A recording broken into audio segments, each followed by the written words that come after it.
If lifting overhead hurts, you've probably been told your rotator cuff is weak or damaged, but that advice is exactly why your shoulder still doesn't trust heavy weight.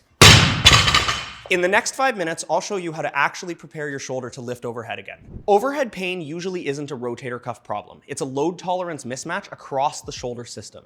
When the system can't share the load, the cuff takes the blame. The cuff doesn't lift the weight. It centers the joint while other muscles do the work. That means it also depends on the shoulder blade, spine, and trunk. That's why band work alone doesn't transfer. You've strengthened the cuff, but you've never actually prepared it for heavy overhead loads. To tolerate overhead load, your shoulder system needs 5 capacities. Miss one, and the rotator cuff gets overloaded. Shoulder force production, scapular movement and control, thoracic extension, trunk and ribcage control, and integrated overhead tolerance. Firstly, can the shoulder actually hold the positions that you want? If we can't, we want to use movements like isometrics to start to develop strength holding the arm in various positions as we gradually get towards overhead. Isometrics will help to rebuild safety. Dowel-assisted movements will help to fill in the gaps. If you can't get overhead, then you can't own the overhead position. So when I want to raise my arms up overhead, I have to ensure that my upper back can actually extend.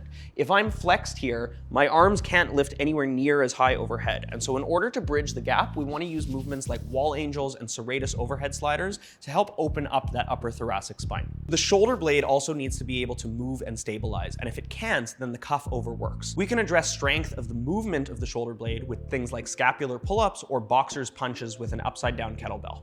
Shoulder pain is often a stacking problem. So if you can't keep your trunk and rib cage stacked in line with your shoulder is gonna have to work extra hard to support weight overhead. Now, as we integrate overhead tolerance again, the shoulder has to tolerate load, speed, and uncertainty. And this is where we start to get into more performance-based types of movements. This is where confidence starts to come back. We start to return to things like chaos overhead walks, presses with faster speeds, and overall more dynamic type movements. Yes, rotation matters, but generic band work isn't enough. Rotation supports the system, it doesn't replace it. We can evolve from a more generic rotation by introducing some instability by adding a weight in between bands, and also supporting the shoulder as it rotates in a slightly different, non-neutral position. You don't jump from rehab straight back to max lifts. Like I was saying, you want to layer in load and speed and confidence. And the best way to do this as you reintroduce heavier weights is with a traffic light system. So if you experience pain or discomfort with movement, we want to quantify. Is it a green light, in which case we want to keep going? Is it a red light, in which case we want to put on the brakes or maybe take a step back? Or is it a yellow light, in which case we want to proceed cautiously but still paying attention to see how well our body tolerates that load? The most important thing to remember is that your shoulder isn't broken. It just hasn't been prepared for what you're asking of it yet.